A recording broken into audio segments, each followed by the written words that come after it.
Welcome to another episode of the Above the Business podcast. My name is Bradley Hamner, your host. On today's episode, we have Mike Weinberg. Mike loves all things sales. He spoke on 5 different continents. He's the author of 4 Amazon #1 bestsellers, including New Sales Simplified, which has been named a top 5 sales book of all time. Inc. magazine declared Sales Management Simplified one book that every sales leader should read. In his latest book, The First Time Manager Sales achieved #1 bestseller in 3 categories upon its release. This is probably one of my top 10 for sure, if not top 5 interviews that I've done on the podcast. That is certainly lofty praise, but it's really because of Mike. I really enjoyed this episode with Mike quite a bit. If you've not read his books, they had a profound influence in me in my own journey and continue to this day. And I think you're going to get a tremendous amount out of this episode. Without further ado, here's my conversation with Mike Weinberg. Mike, welcome to the Above the Business podcast. Hey, I can't believe I'm finally here. Thank you, Bradley, for bringing me on. I am so pumped to have you. We were talking before we hit record about just your books and the impact to me personally, but then also into our community. That being said, if someone is not familiar with your work and your journey, why don't you just take a couple minutes and kind of bring us from your past and bring us to present day and what you do and who you help? I'll give you the real short version. Never wanted to be in sales. My dad was a New York City sales executive, and I thought that wasn't for me. I was going to be a business guy. And after a few years of my career, ended up in sales. I really liked it and got good at it, and ended up being the top, #1 salesperson in a few different companies. And through no choice of my own, the first time I went into consulting, it was during a crazy time in the economy and some meltdowns. Ended up in the sales coaching world and loved it. And then spent about 6 years after that trying to play sales executive during some interesting economies and some weird companies, and decided 15 years ago, I'm going to go back out on my own and I'm going to help companies win more new sales. Like my passion, I got one passion in business. My why is helping salespeople and sales teams win more new sales. And I launched the business 15 years ago. And by God's grace and just interesting timing, the 6 months into that, I was blogging and getting a little bit of a following on LinkedIn. And a couple publishers came to me and said, hey, you've got kind of an interesting contrarian point of view about sales and sales management, and you're doing consulting. Why don't you have a book? And I'm thinking, I don't know. Why don't I have a book? I'll get to that. And I did the book proposal for New Sales Simplified, and the rest is history. I did not envision what happened happening. Neither did the publisher that paid me like $4 as an advance. So it's been a really interesting ride having a book that went bananas, and what the doors that opened that led to all these engagements, the rest of the books, and the really incredible blessing, the opportunity to go into these companies and have conversations with people like you. So that's the backstory. That's amazing. I actually don't think I knew that. I will tell you, I started my business in 2010. And Same right here, end of 2010 for me. oh, Yeah. wow. Okay, great. I think I read your book in 2013, 2014, sometime in that period. And I was trying to build a sales team. I kind of refer to this as the Rainmaker of my business, meaning like I was the top sales producer in my business for the first 5 years. And I knew how to do it, but I had no clue, zero clue. I thought I did. I could fake it and tell you at a coffee shop over a beer that I knew what I was doing. But truthfully, I had no idea how to actually build a sales team. Can you talk about, for so many of our business owners that listen to this, they struggle with that. Maybe they were the top producer in their business and they so struggle with how to get it out of their head and then go build a sales team. They can do it themselves, but they struggle with that transfer. I can't believe what you just said. And I'm not trying to be funny or falsely humble with what I'm about to say, but I had the same exact problem that you did. I was a top hunter. And I had not only in this, success in 3 different companies where I was a top salesperson, then I had this 4-year stint in coaching and consulting where we were awesome with my partner. And then I took a job as a sales executive and I flailed, practically failed. The irony is not lost on me. If you would have seen me and the story I tell in chapter 1 in Sales Management Simplified, and then I touch on it again in First Time Manager Sales, my latest book in chapter 7, if you would have seen me as an early sales executive and frontline sales manager, You would have been like, you're the guy who has the two most popular books on sales management in the last few years. It's so ironic to me. I struggled, and it was part of what I met was a mess. Is what you just said. I thought if I could just get people to sell like me, I'd be fine. Yeah. Let me teach them how to tell the story, how to run a sales call, how to prospect, how to own their calendar, and they'll all be great. And I'll turn this company around. And I was naive, and I was a little arrogant, and I was wrong. And it's the thing no one tells you, and it's why I wrote my latest book. The job of leading the team is the antithesis of the job of being the individual contributor who's producing. And Mm. no one says that to you. In fact, in chapter 1 of the first time manager sale, they say, congrats, you have the most important job in the revenue organization. And in chapter 2, I say, surprise, no one's told you this yet, but what you got you here will not get you there. And the Yeah. job of sales leader is nothing like the job of salesperson. Salesperson, high ego is great. That's doesn't work too well as the leader when your ego gets in the way. You're responsible for yourself as a contributor. The more selfish you are, the more you own your calendar, the more productive you're going to be. That doesn't work as a sales leader. You don't win on your own, you win through your people. So what you struggled with is what I struggled with and what almost every new manager struggles with. And today it's worse than ever because of virtual work, because of COVID, because of lack of mentoring. We can go down those paths, but it is not easy to build and launch a sales team. And if you're the great entrepreneur who started the company because you're the visionary or the technician, or you were this rainmaking salesperson, and now you've got to build a team, that's totally different gifting and experience. So I don't know if that resonates the way I said it to you, but I feel like we've lived the same thing.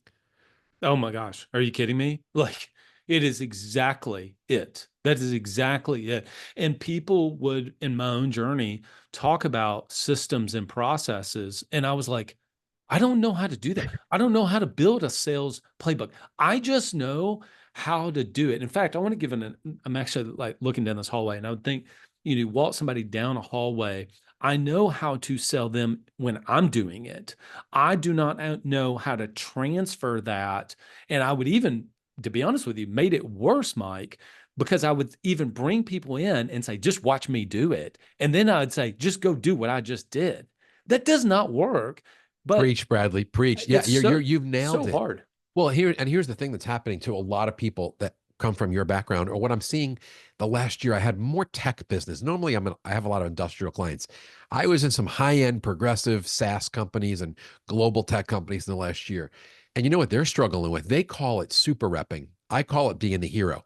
Hmm. It's where the sales manager is doing the salespeople's jobs instead of leading, coaching, or holding them accountable. I'm going to say this again. It's where the manager is playing the hero of the team. They're not leading, they're not coaching, they're not holding people accountable. They're actually doing the job. They're running the sales calls, they're doing the prep, they're shaping the proposals, they're doing the negotiating. They're doing everybody's job for them. It's not sustainable, it's not scalable, but they're Hmm. making up for this deficiency in talent, and they feel the pressure, and they don't know how to coach, and they don't do good accountability. They may not even have the right people on their team. So they insert themselves and do what they always did as a seller. And that works for about 5 minutes until you get Yep. burned out and you Yep. realize I can't do 9 people's jobs. And wait, there's just so much in there. So particularly in technology, they taught me the phrase. I went in saying, "Hey, are your managers playing the hero instead of making heroes? So like, are they doing instead of developing?" And they're like, "Mike, you don't even know." And they Yeah. said, "My managers are super reps. They put on the cape and they're the superhero that just jumps in and does all the job." And that's not scalable. That's not sustainable. It's also um, a really quick ticket to burnout and overwhelm in a job that's already really freaking hard, Yeah. where you're getting hundreds of emails a day and you're working in places sometimes where the guy in the corner office or the woman in the C-suite has no clue what the frontline manager should be doing. So they Hmm. send them all these initiatives and emails, and like, oh my God, my head would explode, like from what I see in my clients right now. Yeah. I think that there was a period that I knew it was not sustainable or scalable. I just didn't know what to do. And it was like, how do I start to make that transition? How do I start to see my role differently? How do I actually start to transfer the mindset, So like how good. I'm approaching it, how I'm preparing it, even the skills, even the things. And of course, we'll get into some of the specifics. I eventually want to talk about hunter and farmers and Yeah, personality great. traits and things like that. But what really is maybe your framework or structure for that person that was like you and I, who is listening to this, which I think is not uncommon at all, that then says, yeah, that is literally me. Now I want to begin to make the change. Well, there's a few ways we could approach this. The one thing I'd say is I would point them to the entire chapter in my latest book, The First Time Manager Sales, where I walk them through the reasons they play hero instead of making heroes. And there's some really interesting causes there, from ego to perfectionistic tendencies to pressure to making up for it, a deficiency in talent. Like there's some legitimate causes that make us do it. So there's identifying why you do it. It's really understanding the consequences, which you and I have already articulated a few of, but it doesn't work long term. Yeah. Short term, you may do more business because you're more talented than your reps, but you're going to burn out. You're sending a really weird message to your people that like you're creating this codependency where they're afraid to do anything without you. That's not healthy. You send a really odd message to the customer that you're now telling, hey, I'm the guy, not my salesperson. So just call me when there's a problem or you need a better price. Like Yeah. you run away good talent and then forget what it's doing to your life. That you how do you scale? You're not multiplying yourself into your people. You're not winning through them. You're doing all their jobs. So there's why you do it. There's what happens when you do it, but maybe even most important is where does it show up? Yeah. And the question you asked, a really good question, like how do you know? Well, I'll just list off a few aspects of a sales leader's job, and I would challenge the listeners: hold up the mirror. Are you how do you prepare your salespeople for sales calls? Are you dictating what they should be doing? And here's my strategy, and here's how you need to think this through, and here's the probing questions you should be asking. Or are Mm. you asking questions? Hey, how do you want to handle this one? And talk to me about what's going on in the account and what are the personalities and what roles are the people here and how are you going to ask questions? And like, that's coaching, which is very different than prescribing, right? Mm. So how are you getting them ready for meetings? If you're going along with someone, we're making a joint sales call or we're doubling up on a presentation. Leader, what role are you playing in the room? Mm. Are you conducting? Or are you supporting? Are you elevating and edifying? Or are you actually doing the rep's job, which I would argue actually diminishes your role? When Mm. you're getting ready for a team meeting, right? And you're leading a sales team meeting, are you doing all the talking? Are you a monologuer? And are you Mm. like beating your chest because you want all the glory and tell them how great you are? Or are you pulling the best out of your people, making them share the best practices and their challenges? When you Mm. report results to the organization, do you brag about what you accomplished and how you jumped in and saved the day? Or are you like building up your people? Like there's so many ways to play it out and challenge because it doesn't work. The reason I'm so wound up, like I'm not feigning my emotion here. Like I see this every day and I see sales managers burning out. Like the job is hard enough when you're not trying to do everybody else's job. And it's the message that I said it quickly in the beginning and I'll repeat it. When you're the leader, you need to win through your people. Mm. And the two levers we have, and I'm gonna for those watching this on your video release, I'm putting both of my hands back and forth. You have two levers on a day-to-day basis. Your two most important levers are your two highest impact activities. Lever one is accountability. Are you making sure your people are doing their job by slipping their result under their nose and monitoring the pipeline and asking hard questions about coverage and opportunity creation and deals progressing? And if necessary, activity. Like accountability is a good thing, and good people want to be held accountable. And you don't have to micromanage or demotivate. You can do great accountability. The other lever you have is coaching. If job one is making sure they do their job, job 1A is helping them get better, where you're working alongside and you're asking questions and you're observing. And yes, Bradley, with a new person or someone who's struggling, we may model the way. We may Mm. say to the new person, hey, watch me run a couple of these meetings and I'm going to sit down with you. And you're going to tell me what you picked up. And then we're going to practice having you do it. Like, there's nothing wrong with that. That's coaching. But if you Yeah. do it all the time, right? Mm. If with every salesperson you take over the meeting, like, well, what's going on there? So that's the answer is understanding we win through our people. Next to getting the right people on our team, the two things we should be really good at as sales leaders are holding people accountable, holding their feet to the fire for results, pipeline, and if necessary, activity, and then coaching them on skills, on life, on productivity, on deals. And Oh, if we do those two things, the job is a lot simpler and we have a lot more clarity, and we're going to move the needle on culture and on results. I love the fact that you gave it's accountability and coaching. And I can't tell you how vivid this picture is that when my very first job out of college, when I graduated from Auburn, I was selling Yellow Pages, which you probably remember that period of time, and Is that was this my when I first say job. hashtag War Eagle, or do I just let that go? Like You can say War War Eagle. Eagle. Yeah, All yeah, right. please do. Just don't say I the know other. what not to say. I got lots of fans and friends in Okay, other okay. parts of your state. As I long know as you the say word. that, because I don't want to end the podcast right now. All right, so I feel like we're doing pretty well together. I don't want to we're screw this. doing really Yeah. well. I don't Okay. want to end it right now, Mike. I This is good. understand. Okay. Um, so when my very first job, my very first manager, I'll just say her first name, Jennifer, she would come in when I would take her on sales calls. She didn't do what you mentioned, which is to model. What she did, she took over the call. She just took over the call. She'd jump in, she would go in, it was a ride along. Okay. Ride along. We go in there and she would just take over. She had a big personality. My second job, I was in the pharmaceutical industry. My manager at the time, Sharma, she would go in and I was flailing. I mean, I was failing completely. You know what she did?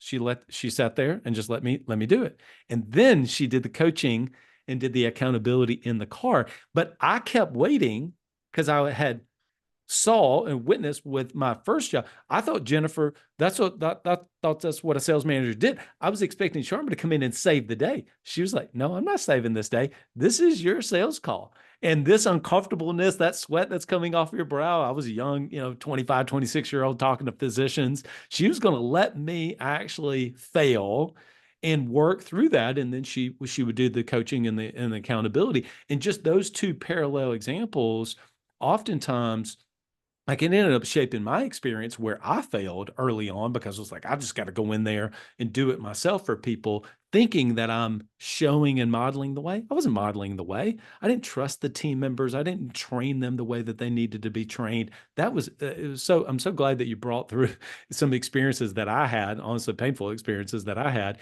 in my own journey in sales in the past. I was not about to interrupt you. That was the best 2 minutes ever. I would challenge your listeners, go back and listen to what Bradley just shared. That is the best contrast of different types of leaders and managers. And who'd you learn more from? Who grew you as a rep?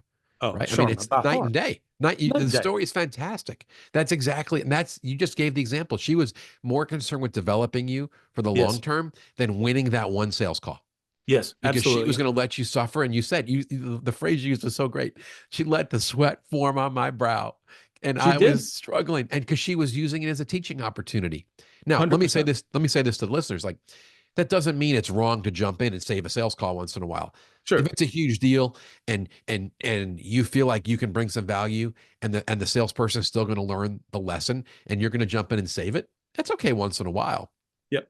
But if you're doing that all the time, then you're a perfectionist, a control freak, and you're not letting your people struggle, because sometimes the value of the teaching moment from letting the sweat form, as you just described, is way more beneficial to the development of that person, because you're teaching someone how to fish.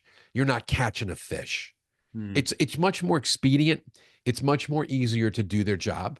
Your first manager was cheating you and the process, just doing it all because she wanted you to make numbers, because she wanted her own numbers. The Yep. second Exactly. manager cared about you as a human and was developing you as a professional. And 100%. that's a night and day difference, right? In motivation and just approach. 9 day difference. And to your thing that I circled and underline is through your people. You win through your people. And there's a lot of places that we could go with this. I would love for you to talk about when you are a first time sales manager or you've been doing it for a little bit of time and you're building a sales team, can you just talk about the recruiting and the hiring aspect of it? That in and of itself could be a single podcast just around that one. But your thoughts around for maybe that first time or early stage business owner entrepreneur that's building their sales team in how you go through in the recruiting and hiring process. Yeah, that's a deep question. I love it. And I'll work it through with you piece by piece. And if we need to do another episode, so be it. Um, and I'm excited, and I prepared a little bit because I went and listened to a few episodes from you. And one I just happened to catch was one you did recently, where you talked about sales DNA and Mhm. who's a hunter, who's a farmer. Sometimes I use the phrase zookeeper as a synonym for hunter. And so I had a feeling you'd want to go down this path because you were kind of teasing out our conversation that Yeah, was to for come. sure. But let's stick with the macro that you just started first, which is like, all right, you got a relatively new leader, but how do they start building a team, right? And particularly if it's an entrepreneur that's trying to get started and they're bringing on their first salespeople. And I'm going to say something that sounds so obvious, but it's not happening. You need to do a legit job description that's honest. Hmm. It's not flowery mumbo jumbo that you're trying to attract somebody. You need to list out, because sometimes what happens is we have this bizarre fantasy that you're going to find the perfect, highly versatile unicorn that's good at everything. Yeah. And you list this job description that has 19 requirements, and like the person would have to have a divine background to be potentially check all the boxes. Like, well, I want someone who's not scared of conflict, but they're really relational and they're good at details and they're technically proficient and they're good at service and they're a fun team player and they're going to clean the dishes and do the Christmas party committee and they're going to cold call with great proficiency and they're great negotiators. And I'm like, are you on drugs? Like, there is Yeah. no person alive that can do all those things. So the thing, and you can hear me getting like agitated because I think I see these bizarre, flowery, extensive job descriptions. So I think the first thing we need to do is, what is the job? And I ask them to be really specific because it's not one size fits all talent management when it comes to sales. Is it pure hunting? Is there some account management? Is it really service, customer success, and onboarding and renewing? And those are all completely different jobs that often get mushed into the same role. Yeah. And what the job description is going to tell you is the attributes you need to go find in the person you're trying to put in the role.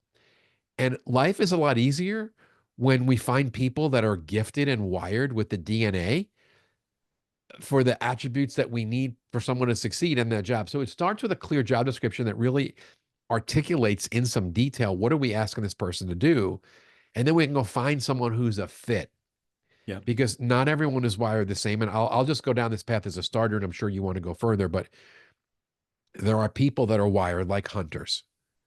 And I'm just going to say this, the two most important characteristics of someone who is going to hunt is A, they are not conflict averse.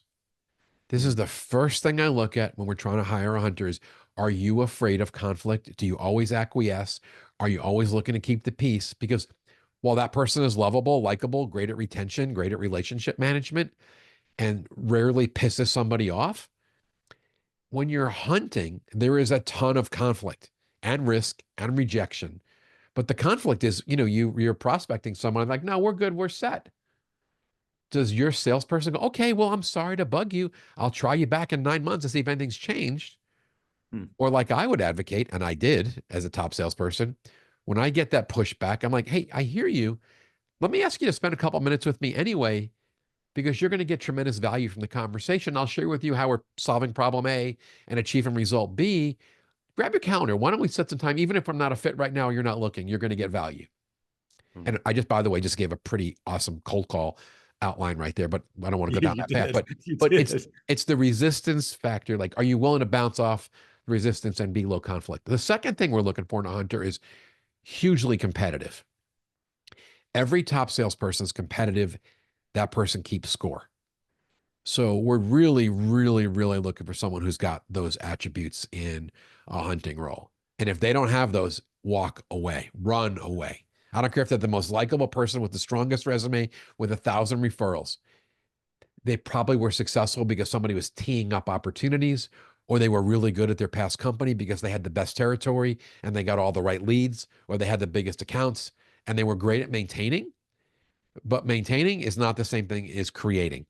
Yep. My Yep. favorite sales verb is create.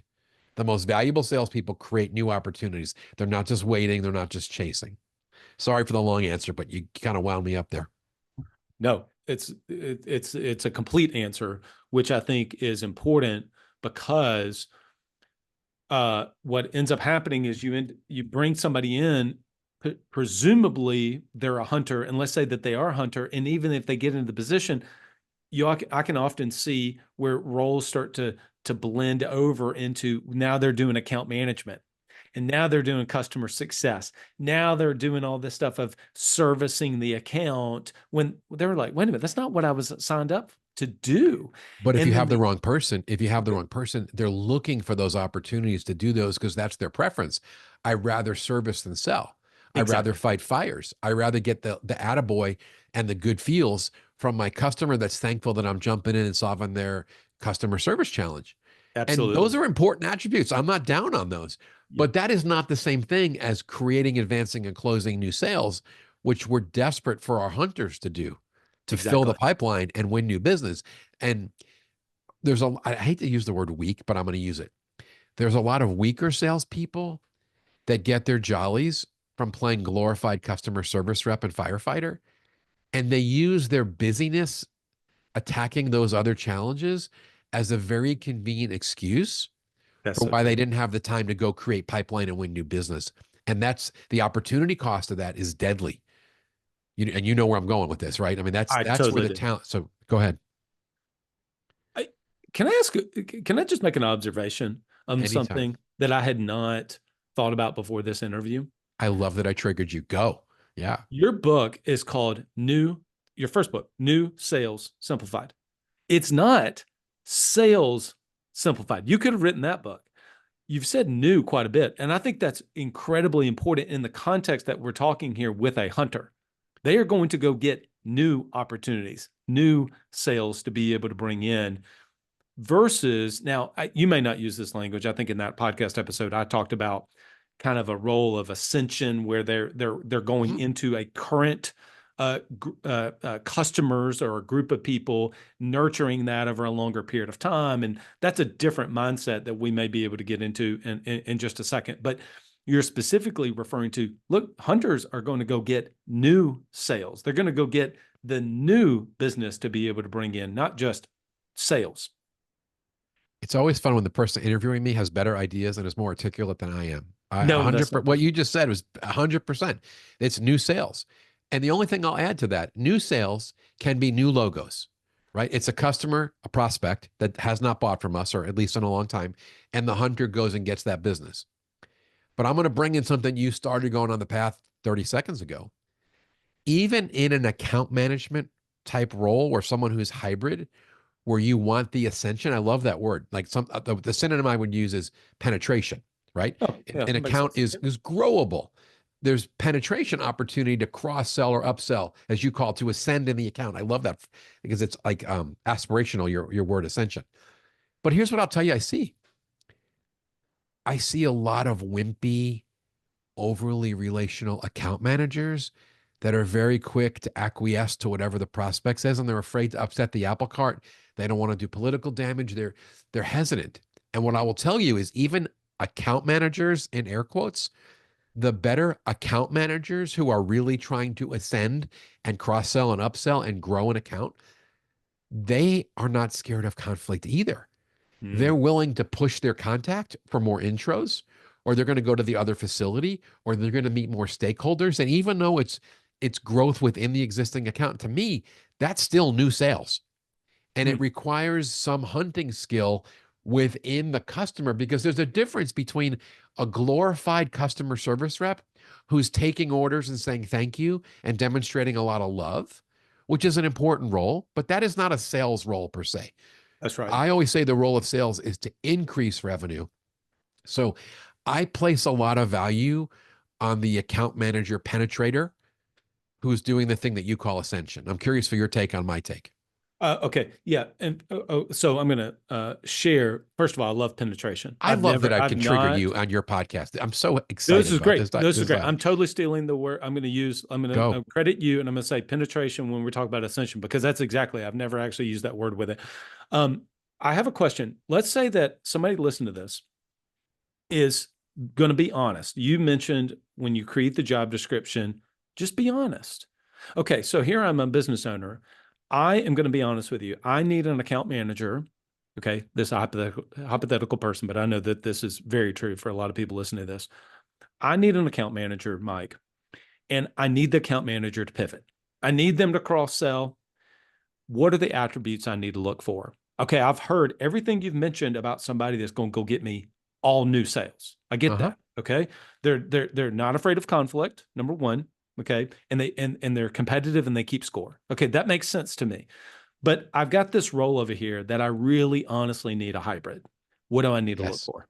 you said it. Yeah. So they need to have a little more patience than someone like me, and they have to have some stick to itiveness and be tolerant of fighting some internal battles and have enough humility. I'll use that word here to do some roll your sleeves up service work, kind of, chasing down customer service issues or assisting other people. I think it's the same uh outward characteristics, the competitive and the not conflict averse, but with a heavier dose of relational peacemaking and servant hearted stuff that goes along with it.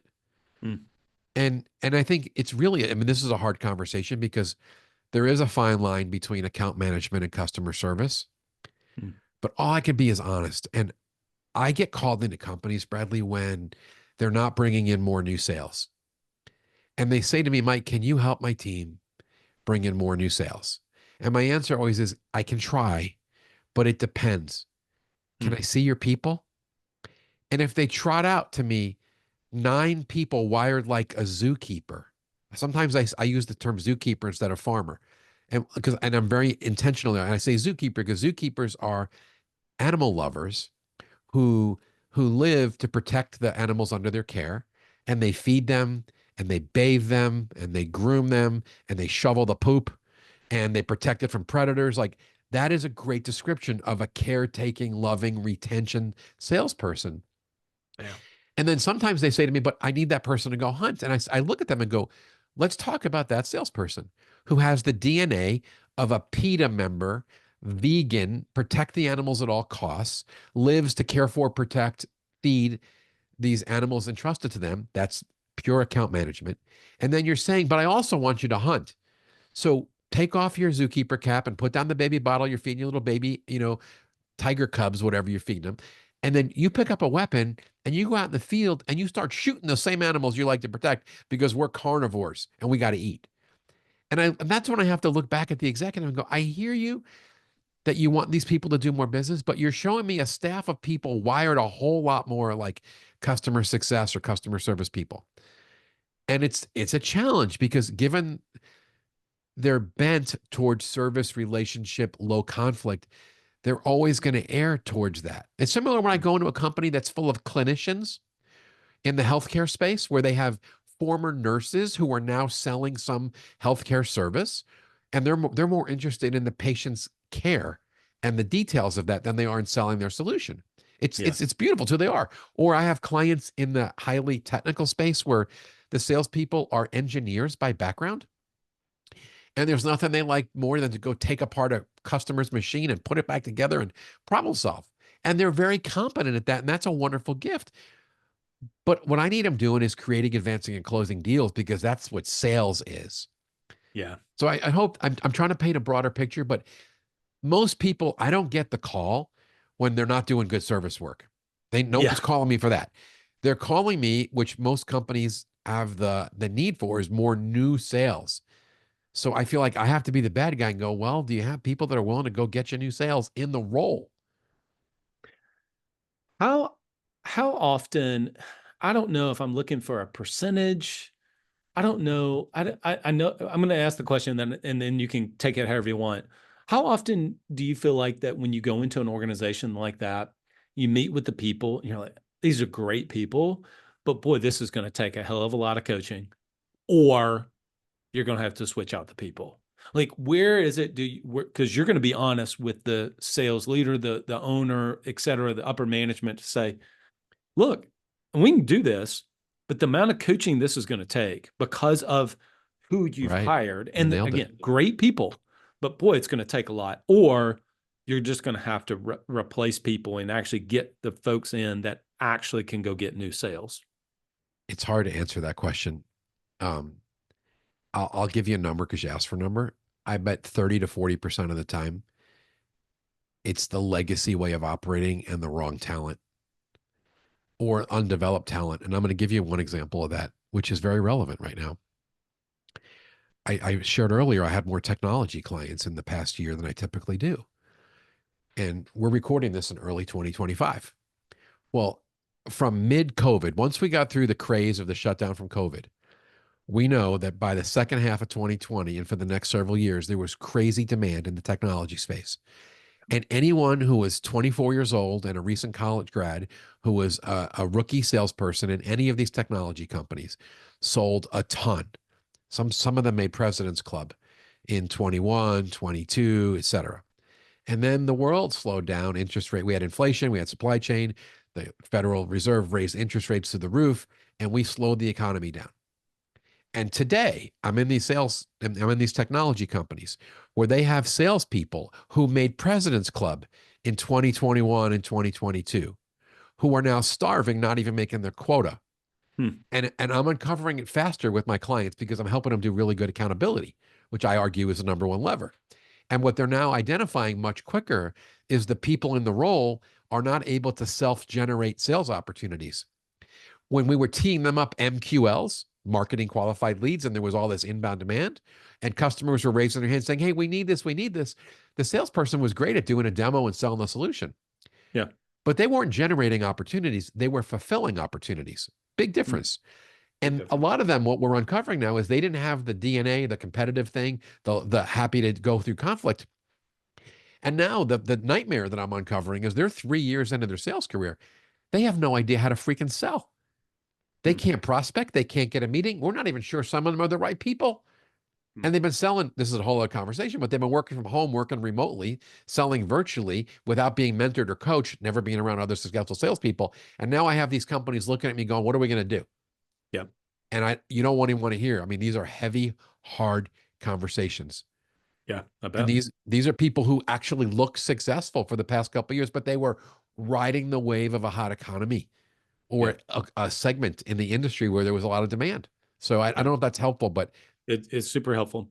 I mean, basically, you're saying that for a long time that they were just given MQLs, marketing qualified leads, on a silver platter, and said, "Here," and it was shooting fish in a barrel. They didn't have to actually go get the business, and now it's 100%. changed. And Yeah, that's why your passion. This is why when I would listen to your episode on hunters and farmers and that you're on the right track. And that is a massive issue in sales today. mm, And I wish it wasn't so. I wish I didn't have to tell that truth.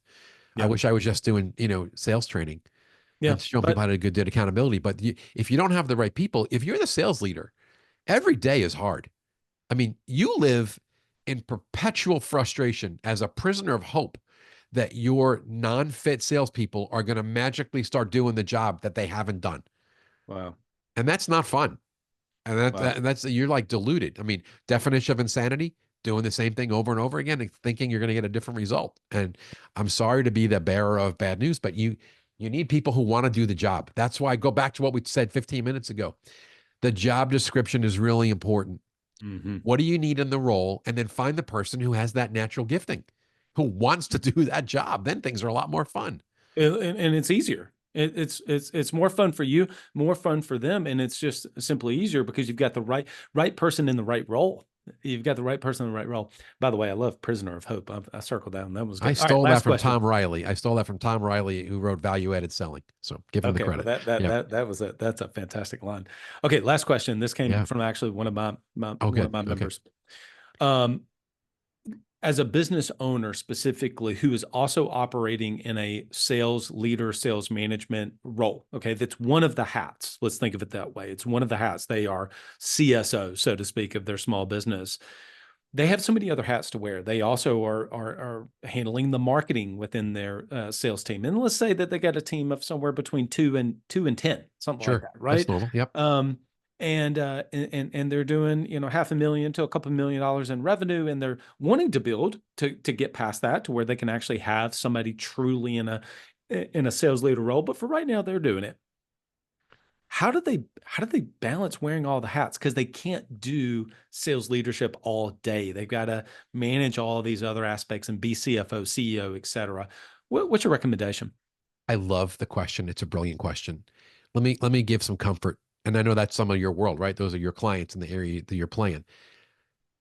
You can lead for that size organization. You can absolutely be a successful part-time sales leader because sales management is not a full-time job if you have a handful of people, but you have to get really good at the precious few high payoff activities that move the needle. A lot of sales managers waste a lot of time doing corporate nonsense and admin and chasing stuff and feeling important.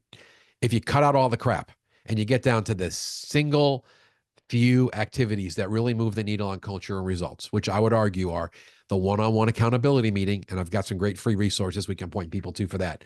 Right. If you don't want to buy the book, like I have a free video and a PDF guide, I'll give to anybody. That'd be awesome. So doing really good one-on-one accountability, which I would argue you can do in 10 minutes per week or per month per person. I'm not asking you to add a lot of time.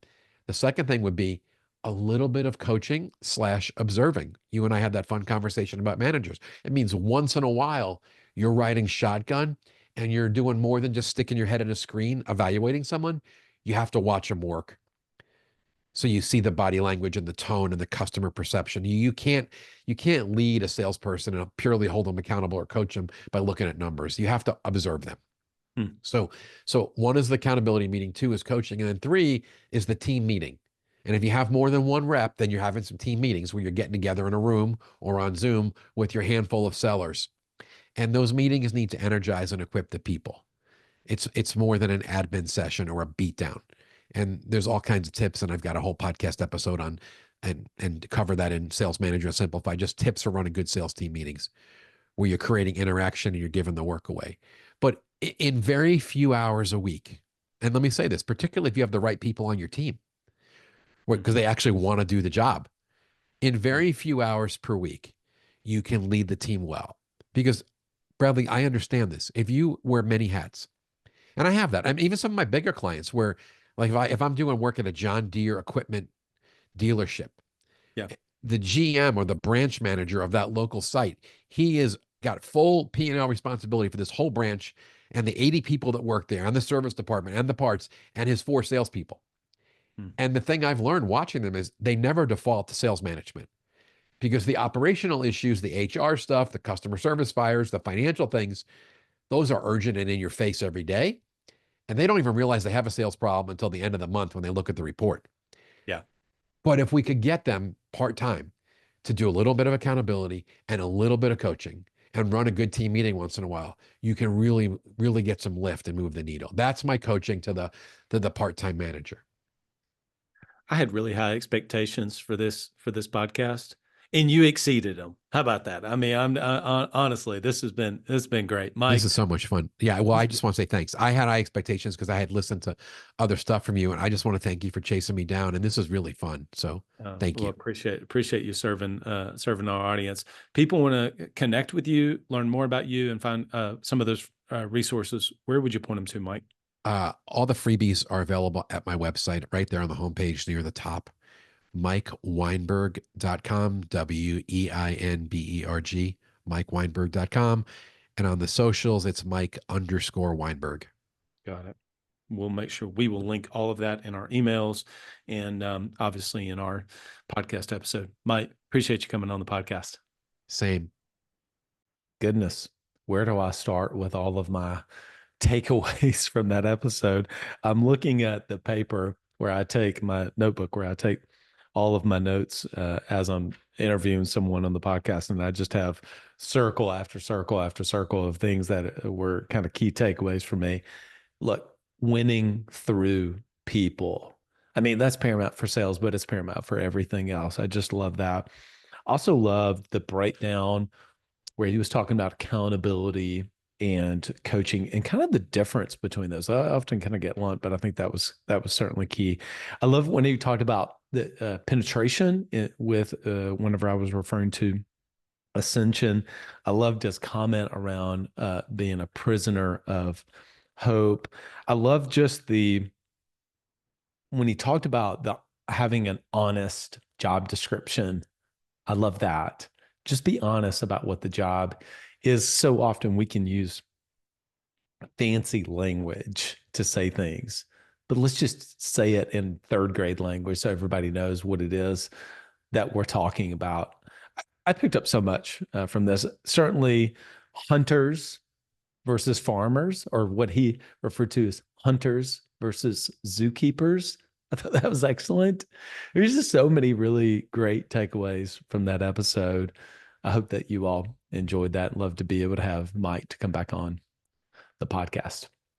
I want to give a shout out and thank you to our sponsors, Club Capital. If you want to be able to get control of your financials to increase your top line, to increase your bottom line, and be able to take more home in your business, go to club.capital. They're going to be able to help you to understand, have the mindset for your financials, some skills and the tools that you need to be able to bring home more of the money that you've worked so hard for in your business, to be able to reinvest that into more people so you can go expand and grow your company. Go to club.capital.